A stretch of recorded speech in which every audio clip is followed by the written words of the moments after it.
ओम शांति। 19 नवंबर 2021 आज के बाबा के साकार महावाक्य। बाबा कहते, मीठे बच्चे, सर्विस के साथ साथ याद की यात्रा को भी कायम रखना है। इस रूहानी यात्रा में कभी ठंडे नहीं होना, अर्थात अलबेले नहीं होना। प्रश्न है, बच्चों की दिल अगर रूहानी सर्विस में नहीं लगती तो उसका कारण क्या है? उत्तर, अगर रूहानी सर्विस में दिल ना लगे तो जरूर देह अभिमान की क्या है, ग्रहचारी है। चलते चलते देह अभिमान के कारण, अहंकार के कारण जब आपस में रूठ पड़ते हैं तो सर्विस ही छोड़ देते हैं। एक दो की शक्ल देखते ही सर्विस के ख्याल उड़ जाते हैं। इसलिए बाबा कहते, इस ग्रहचारी से अपने संभाल करो। गीत है, हमारे तीरथ न्यारे हैं, यही धरती के तारे हैं। हमारे तीरथ न्यारे हैं, यही धरती के तारे हैं। हमारे तीरथ न्यारे हैं, यही धरती के तारे हैं। ओम शांति। इस गीत की लाइन ने बच्चों को खबरदार कर दिया। क्यों? बाबा कहते खबरदार कर दिया। क्या कहा? बुद्धि में ये याद रखना है कि हम तीर्थ यात्रा पर हैं और हमारी ये यात्रा, याद की यात्रा सबसे न्यारी है। इस यात्रा को भूलो मत। यात्रा पर ही सारा मदार है। बाबा की याद की यात्रा पर बाबा कहते सारा मदार है। और तो जिस्मानी यात्राओं पर जाकर फिर लौट आते हैं और जन्म जन्मांतर यात्रा करते ही आते हैं। हमारे तीर्थ वे नहीं है। बाबा कहते हमारे तीर्थ वो भक्ति मार्ग के तीर्थ नहीं है। केदारनाथ, बद्रीनाथ, पशुपतिनाथ, ये सब हमारे तीर्थ नहीं है। अमरनाथ में जाकर फिर मृत्यु लोक में चले आना तुम्हारी वह यात्रा नहीं है। और सब मनुष्यों की वह यात्राएं हैं भक्ति मार्ग की। तीर्थ पर जाकर चक्र लगाकर फिर आए पतित बन जाते हैं तो क्या फायदा फिर तीर्थ यात्रा करने का? बाबा कितने किस्म किस्म की यात्राएं हैं ना। देवी के मंदिर भी अथाह हैं। देवियों के भी बहुत अथाह मंदिर हैं। विकारियों के साथ कितने यात्रा पर जाते हैं। तुम बच्चों ने तो प्रण किया हुआ है, अर्थात प्रतिज्ञा की हुई है निर्विकारी रहने की।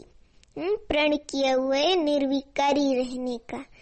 तुम निर्विकारियों की ये यात्रा है, याद की यात्रा। निर्विकारी बाप अर्थात शिव बाबा जो एवर प्योर है उनको याद करना है। पानी के सागर को विकारी व निर्विकारी नहीं कहेंगे, क्योंकि वो तो प्रकृति का तत्व है ना, पानी का सागर। और न उनसे निकली हुई गंगाएं ही निर्विकारी बनाएंगी। मनुष्य मात्र इतने पतित बन पड़े हैं, मनुष्य मात्र इतने तो पतित बन पड़े हैं, कुछ भी समझते ही नहीं।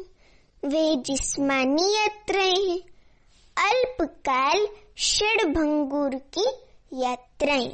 आज बाबा ने बहुत ही इम्पोर्टेंट बात कही कि वह यात्राएं हैं अल्पकाल क्षणभंगुर की यात्राएं।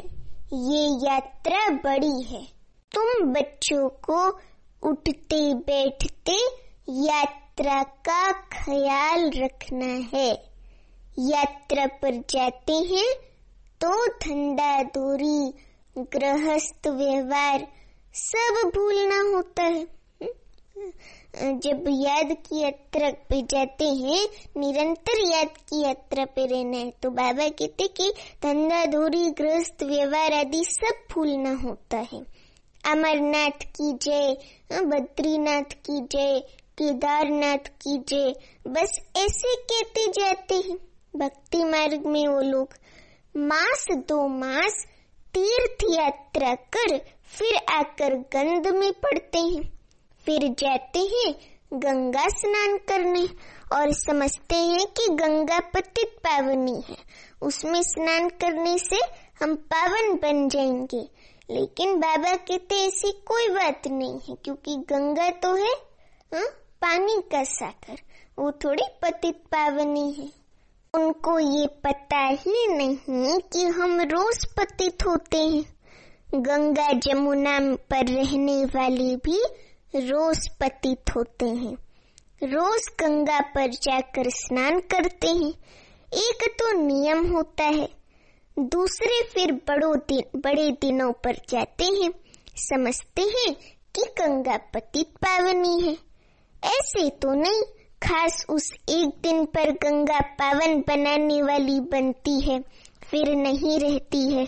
जिस दिन मेला लगता है उस दिन वे पतित पावनी बन जाती है। नहीं, भक्ति मार्ग में ऐसे नहीं होता, वे तो है ही है, ऐसे वो लोग समझते हैं। रोज भी जाते हैं गंगा स्नान करने, रोज भी जाते हैं स्नान करने, मेले पर भी खास दिन जाते हैं। अर्थ नहीं, गंगा जमुना चीज तो वही है, उसमें मुर्दे भी डाल देते हैं।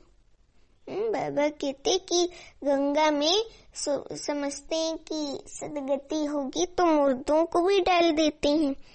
अभी तुम बच्चों को रूहानी यात्रा पर रहना है, बस अब हम जाते हैं घर परम धाम। इसमें गंगा स्नान करने व शास्त्र पढ़ने की कोई बात ही नहीं। अभी तुम बच्चों को रूहानी यात्रा पर रहना है, बस अब हम जाते हैं घर। इसमें गंगा स्नान करने व शास्त्र पढ़ने की कोई बात ही नहीं।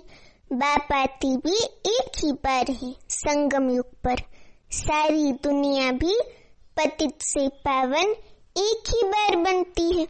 ये भी जानते हैं सतयुग है नई दुनिया, कलयुग है पुरानी दुनिया।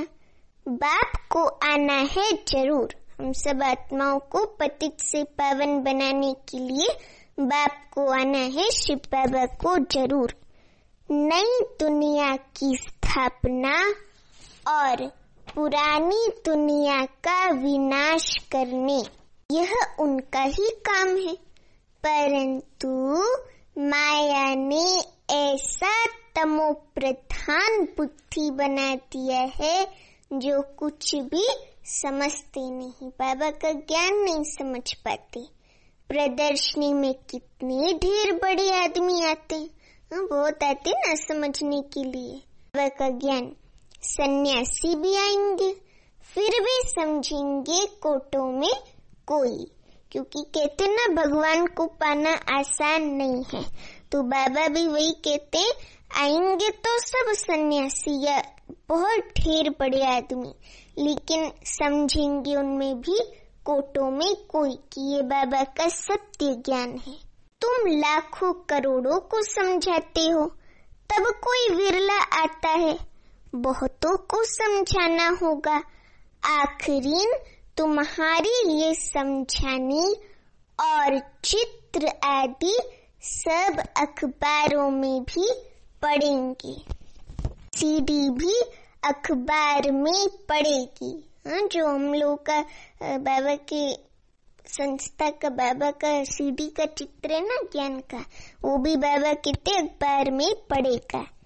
कहेंगे ये तो भारत के लिए ही है, और धर्म वाले कहाँ जाएंगे। कयामत का समय भी गाया हुआ है। कयामत अर्थात वापिस जाने का, वापिस आत्माओं का अपने घर परम धाम जाने का समय, उसको कयामत का समय कहते हैं। पुरानी दुनिया का विनाश नई दुनिया की स्थापना होगी तो जरूर सब वापस जाएंगे ना। सबका विनाश होना है, नई दुनिया स्थापन हो रही है। ये बातें कोई नहीं जानते सिवाय तुम बच्चों के, सिवाय हम बाबा के नॉलेजफुल बच्चों के और कोई ये बातें नहीं जानते हैं, ज्ञान की बातें। तुम जानते हो नरक वासियों का विनाश, स्वर्गवासियों की स्थापना हो रही है। कल्प कल्प ऐसा ही होता है ना। अभी जो थोड़ा बहुत टाइम है इसमें भी बहुतों को समझानी मिलती जाएगी, अर्थात बाबा का ज्ञान सब तक पहुंचता जाएगा। मेले होते रहेंगे, सब तरफ से लिखते रहते हैं हम मेला करें, प्रदर्शनी करें, परंतु साथ साथ अपनी याद की यात्रा भी भूलनी नहीं चाहिए। अर्थात बाबा को याद करना, निरंतर बाबा की याद, शिव बाबा की भी भूलनी नहीं चाहिए। बच्चे बिल्कुल ही ठंडे चल रहे हैं, यात्रा ऐसे करते हैं, याद में ऐसे रहते हैं जैसे बूढ़े हों, जैसे ताकत ही नहीं है, कुछ खाया ही नहीं है। बाबा का कितना ख्याल चलता रहता है। बाप है तो बच्चों के लिए ख्याल तो चलेगा ना। तो बाबा कहते बाप का कितना ख्याल चलता रहता है। ख्यालात करते करते नींद ही फिट जाती है। विचार सागर मंथन तो सबको करना चाहिए ना। बच्चे जानते हैं हमको कौन पढ़ाते हैं, बेहद का बाप शिव बाबा पढ़ाते हैं। तो बच्चों को कितना अपार खुशी होनी चाहिए। इस पढ़ाई से हम विश्व के मालिक बनते हैं। कोई कोई की तो चलन ऐसी है, जैसे केकड़े हैं, केकड़ों को बाप देवता बनाते हैं। केकड़ा अर्थात तो क्रैब होता है ना ओशन में, तो बाबा कहते कि कोई कोई की चलन तो ऐसी है जैसे केकड़े हैं, काटने वाले। केकड़ों को बाप देवता बनाते हैं। फिर भी चलन मुश्किल किसकी सुधरती है। इस सीढ़ी के चित्र में बड़ी अच्छी नॉलेज है, परंतु बच्चे इतना काम नहीं करते, यात्रा ही नहीं करते, निरंतर याद में ही नहीं रहते बाबा की। बाप को याद करें तो बुद्धि का ताला भी खुलता जाएगा। बाबा कहते गोल्डन बुद्धि बनती जाएगी, अर्थात सोने के गोल्डन बर्तन जैसी बुद्धि बनती जाए। ऐसा बाबा कहते कि बाप को याद करें तो बुद्धि का ताला भी खुलता जाए और बुद्धि भी गोल्डन बनती जाए। तुम बच्चों की बुद्धि पारस बुद्धि होनी चाहिए। तुम बच्चों की बुद्धि पारस बुद्धि होनी चाहिए। बहुतों का कल्याण करना चाहिए। तुम सतो प्रधान से अब कलयुग में तमो प्रधान बनी हो, फिर सतो प्रधान बनना है। बाप कहते हैं मुझे याद करो। कृष्ण को भगवान नहीं कहा जा सकता, क्योंकि कृष्ण सतयुग का प्रिंस है और वो सतयुग में सब सुख सुविधाओं से आराम से रहता है। उसको कलयुग में आकर फिर से मनुष्य आत्माओं की सदगति करने की जरूरत नहीं है। और वो निराकार तो है नहीं, उसने भी तो अपने तन का आधार लिए ना कृष्ण नाम की, कृष्ण की आत्मा ने। इसलिए कृष्ण को भगवान नहीं कहा जा सकता, उनको तो कहते हैं सांवरा श्याम।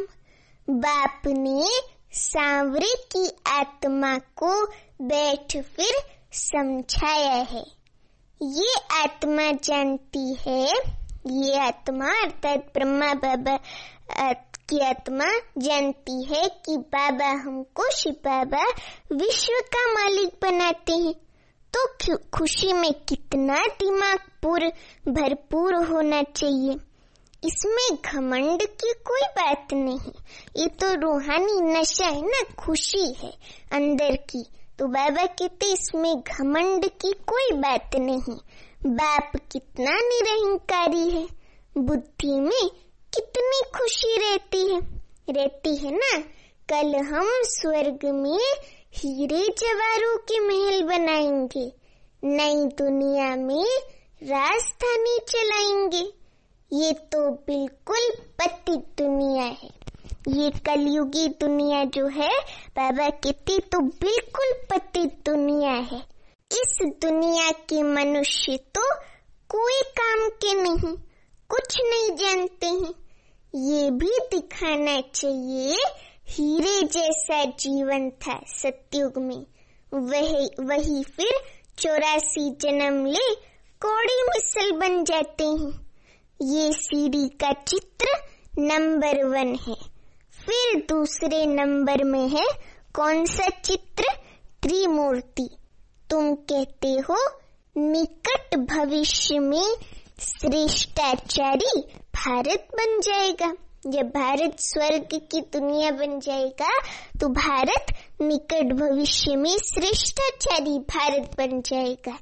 श्रेष्ठाचारी दुनिया में बहुत थोड़े मनुष्य होंगे, करीब 9 लाख की आबादी होगी। अभी कितने ढेर मनुष्य हैं? अभी तो पूरी दुनिया में, पूरे वर्ल्ड में 800 करोड़ आत्माएं हैं। महाभारत लड़ाई भी बाबा के सामने खड़ी है। सब आत्माएं मच्छरों सदृश जाएंगी वापिस अपने घर। अंत समय में आग भड़क रही है। जितना कोशिश करते हैं सुधारने की, उतना ही बिगड़ते जाते हैं। बाप बच्चों को राजयोग सिखला रहे हैं। राजाओं का राजा, स्वर्ग में विश्व महाराजन बनाने वाला राजयोग बाबा हमको सिखला रहे हैं। बच्चों को कितना नशा चढ़ाते हैं खुशी का। कोई तो यहाँ से बाहर निकले सारा ज्ञान उड़ जाता है। मुरली क्लास से बाहर गए, कोई पूछेगा उनको कि आज बाबा ने मीठे बच्चे में क्या बोला, तो बोलेंगे अभी कुछ तो बोला था बाबा ने। तो बाबा वही कहते कि हाँ, यहाँ से बाहर निकले कोई तो सारा ज्ञान उड़ जाता है। उनको कहो अच्छा स्लोगन बताओ, तो वो भी नहीं बता सकते। स्मृति कुछ भी रहती नहीं मुरली की। नहीं तो शौक हो कि जाकर सर्विस करें। बाप भी गुण देख सर्विस पर भेजेंगे ना, कि इस बच्चे की विशेषता क्या है। वो देखकर बाबा कहते सर्विस पर भेजेंगे ना, इसमें बड़े हर्षित रहेंगे। सर्विस में खुशी का पारा चढ़ेगा। अच्छे पुराने बच्चे आपस में रूठ पड़ते थोड़ी बात में। ऐसे थोड़ी इन बातों के कारण तुमको सर्विस नहीं करनी है। बाबा कहते सर्विस तो खुशी से करनी चाहिए। जिसके साथ बनती नहीं है उसकी शक्ल देखने से ही सर्विस का ख्याल उड़ जाता है, क्योंकि घृणा रहती है ना अंतर में। सर्विस में दिल नहीं लगती है तो किनारा कर लेते हैं। फिर तो ज्ञानी और अज्ञानी में कोई फर्क नहीं रहा। किनारा अर्थात उल्टी तरह से किनारा कर लेते हैं। कोई कहता है कि वो देखो सामने से आ रहा है, तो कहेंगे हाँ ठीक है ना, क्या करना है, उसका मुंह देखने से तो मेरा दिन ही खराब हो जाता है। तो बाबा कहते इसे किनारा कर लेते हैं। तो फिर ज्ञानी में विश्व महाराजन ब्राह्मण आत्माओं में और अज्ञानी में क्या फर्क हुआ? देह अभिमान की ग्रहचारी आकर बैठ जाती है मन और बुद्धि में। ये है पहले नंबर की बीमारी, देह अभिमान अहंकार। बाप कहते हैं बच्चे देही अभिमानी बनो, अर्थात आत्म अभिमानी बनो। जरा भी देह भान न हो, आत्मा ही सब कुछ करती है ना। आत्मा ही विकारी और निर्विकारी बनती है। स्वर्ग में निर्विकारी थी आत्मा, रावण राज्य में आत्मा ही विकारी बनी है। तो शरीर भी इसलिए तमो प्रधान मिला है, जर्जरीभूत शरीर। ये किसकी भी बुद्धि में नहीं है कि हम ही निर्विकारी थे, अब विकारी बने हैं। हम आत्मा मूल वतन अर्थात परम धाम शांति धाम की रहने वाली हैं। वहाँ तो हम आत्मा निर्विकारी होंगे। यहाँ शरीर में आकर पार्ट बजाते बजाते विकारी बने हैं। यह बाप बैठ समझाते हैं। आत्मा शांति धाम से आती है तो जरूर पवित्र ही होगी, फिर जरूर शांति धाम से पवित्र ही होगी, फिर अपवित्र बनी है। पवित्र दुनिया में सतयुग में 9 लाख होते हैं। फिर इतनी सब आत्माएं कहाँ से आई? जरूर शांति धाम से आई होंगी, जब उनका पार्ट हुआ होगा आने का नीचे। वे शांति धाम है पीसफुल इनकॉर्पोरियल वर्ल्ड, अर्थात साकारी दुनिया नहीं है, निराकारी दुनिया है। वहाँ सब आत्माएं पवित्र रहती हैं। फिर पार्ट बजाते बजाते सतो रजो तमो में आती हैं। पावन से पतित होना है, फिर बाप आकर सबको पावन बनाएंगे। ये ड्रामा चलता ही रहता है। ड्रामा के आदि मध्य अंत का रस बाप के सिवाय कोई बतला ना सके, क्योंकि बाबा को ही एक्यूरेट नॉलेज है। वो बीज है ना कल्प वृक्ष का। उस बाप को, शिव बाबा को कोई जानते ही नहीं है। ऋषि मुनि भी नीति नीति कहे गए। हम भगवान को और उनकी रचना को नहीं जानते हैं। फिर कहते भी हैं कि गॉड फादर इज नॉलेजफुल। वह परमात्मा सर्व आत्माओं का बाप बीज रूप है। इस कल्प वृक्ष का रचयिता है, बीज रूप है। वह है आत्माओं का बीज रूप, और ये वह है आत्माओं का बीज रूप। शिव बाबा आत्माओं का पिता, और ये ब्रह्मा है मनुष्य सृष्टि का प्रजापिता, जिस द्वारा बाप अर्थात शिव बाबा कर ये सत्य ज्ञान देते हैं। शरीर अलग, आत्मा अलग है ना। मन बुद्धि चित्त आत्मा में है। आत्मा आकर शरीर में प्रवेश करती है पार्ट बजाने के लिए। तुम जानते हो कोई शरीर छोड़ते हैं तो जाकर दूसरा पार्ट बजाएंगे। इसमें रोने से क्या होगा? बाबा कहते कोई शरीर छोड़ता है तो उस आत्मा को दूसरे जगह जाकर पार्ट बजाना है। तो बाबा कहते इसमें रोने से क्या होगा? या सो गया, फिर थोड़ी आकर हमारा मामा चाचा बनेगा। रोने से क्या फायदा? तुम्हारी मम्मा गई ड्रामानुसार पार्ट बजा रही है। बाबा रोज मातेश्वरी मम्मा के बारे में कोई ना कोई बात बताती। आज भी बाबा ने कहा कि तुम्हारी मम्मा गई ड्रामानुसार पार्ट बजा रही है। ऐसे बहुत जाते हैं, कोई कहाँ जाए जन्म लेते हैं।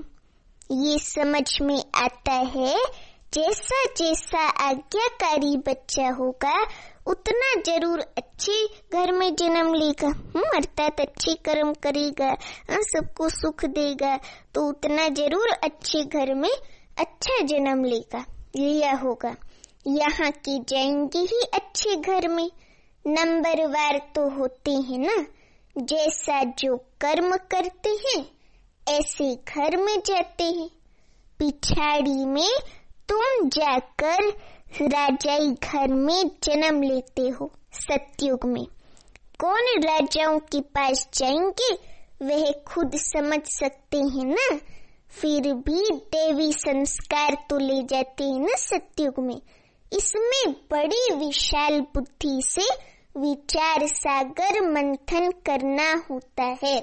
बाप ज्ञान का सागर है तो बच्चों को भी ज्ञान का सागर बनना है। मास्टर ज्ञान का सागर बनना है। नंबरवार तो होते ही हैं। समझा जाता है आगे चल उन्नति होती जाएगी। समझा जाता है आगे चल उन्नति होती जाएगी। हो सकता है जो आज काम नहीं कर सकते हैं वे कल बहुतों से तीखे चले जाए, ग्रहचारी उतर जाए। कोई पर राहु की ग्रहचारी बैठती है तो गटर में गिर पड़ते हैं, हड्ड गुड्ड ही टूट जाते हैं। अर्थात हड्डी पसली टूट जाती है। बेहद के बाप से प्रतिज्ञा कर फिर गिरते हैं, अर्थात ट्रेटर बनते हैं, बाबा को फारकती दे देते हैं तो धर्मराज द्वारा सजाएं भी बहुत मिलती है। ये बेहद का बाप बेहद का धर्मराज है, फिर बेहद की सजा मिलती है। कोई बात में आनाकानी करेंगे या उल्टा काम करेंगे तो सजा जरूर खाएंगे। समझते नहीं कि हम भगवान की अवज्ञा करते हैं। इतनी सब बातें बाप समझाते रहते हैं। श्रीमत पर चलो, सर्विस में मददगार बनो, योग की यात्रा पर रहो।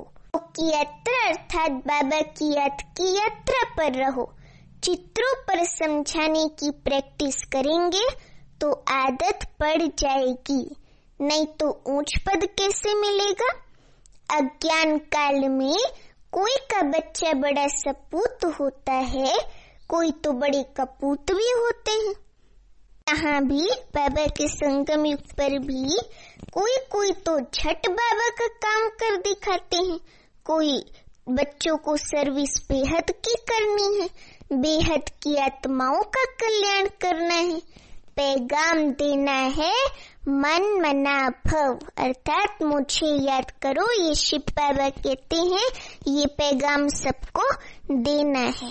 बाप को याद करने से तुम्हारी बुद्धि तमो प्रधान से सतो प्रधान बन जाएगी। अभी है कलयुगी तमो प्रधान दुनिया की एंड, अब सतो प्रधान बनना है। आत्माओं की भी वहाँ नंबरवार दुनिया है ना, जो फिर नंबरवार आकर पार्ट बजाते हैं। आएंगे भी नंबरवार ड्रामा अनुसार, जब उनका पार्ट होगा तभी आएंगे पार्ट बजाने नीचे यहाँ साकारी लोक में। अभी सब आत्माएं रावण राज्य में दुखी हैं, सो भी समझते थोड़े हैं। अगर किसको कह दो तुम पतित हो तो बिगड़ पड़ेंगे, अर्थात झगड़ा करेंगे, हम पतित दिख रहे हैं। बाप समझाते हैं ये है ही विशेष वर्ल्ड, विकारी दुनिया।